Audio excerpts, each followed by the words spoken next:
Pengidap diabetes mellitus tipe 2 bisa kembali sehat tanpa obat jika mengubah pola hidupnya secara drastis. Nah, jawabannya adalah diabetes itu kan ada banyak tipenya. Ada yang bisa diturunkan dengan genetik, ada yang bisa diturunkan, ada yang karena habit. Ya. Dan kita tuh kan awal-awal nggak tahu. Betul? Fungsinya obat diciptakan untuk awal mulanya adalah, ini buat teman-teman harus tahu nih, ini mitos dan fakta. Karena ada video yang mengatakan bahwa ini konspirasi pabrik farmasi agar obatnya laku. Ya kan? Benar kan? Buat teman-teman kalian harus tahu, ada beberapa orang di dunia ini yang tubuhnya tuh nggak bisa ngasilin insulin. Ya, ada beberapa orang di dunia ini yang kalau insulinnya pun ada, dia resisten. Itu ada genetiknya. Dan itu diturunkan. Mau dia pola hidup sesehat apapun, dia ada genetik itu. Nah, fungsinya obat ini buat itu. Ya.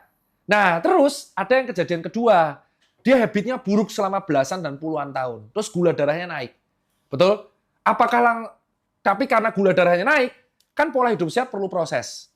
Nah, kalau ini darahnya tidak diturunkan, dia akan menyebabkan kerusakan otak dan mata. Misal gula darahnya mencapai 600. Apa yang terjadi? Dia butuh obat supaya gula darah ini nurun secara normal. Jadi fungsinya adalah obat itu diberikan dalam keadaan manusia tersebut sudah sangat butuh, dan kalau obat itu tidak diberikan, dia akan dalam keadaan kondisi mengancam nyawa. Clear?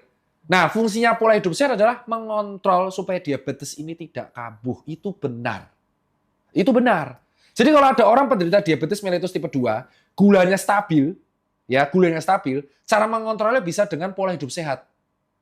Makan makanan yang indeks glikeminya rendah. Makan makanan sehat. Olahraga, itu gulanya bisa teratur.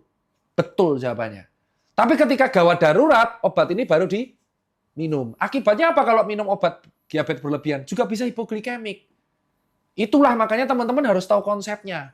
Sama kayak konsep-konsep penyakit bakteri yang butuh antibiotik. Bakteri itu kan bisa sembuh kalau kita bed rest total. Kapan kita butuh antibiotik? Kalau kita demamnya sudah lebih dari 3 hari. Virus contohnya. Virus apakah perlu antibiotik? Tidak. Virus itu hanya perlu bed rest 5 hari. Tapi ketika gejala yang udah parah, kita butuh obat-obatan pengurang gejala. Betul jawabannya.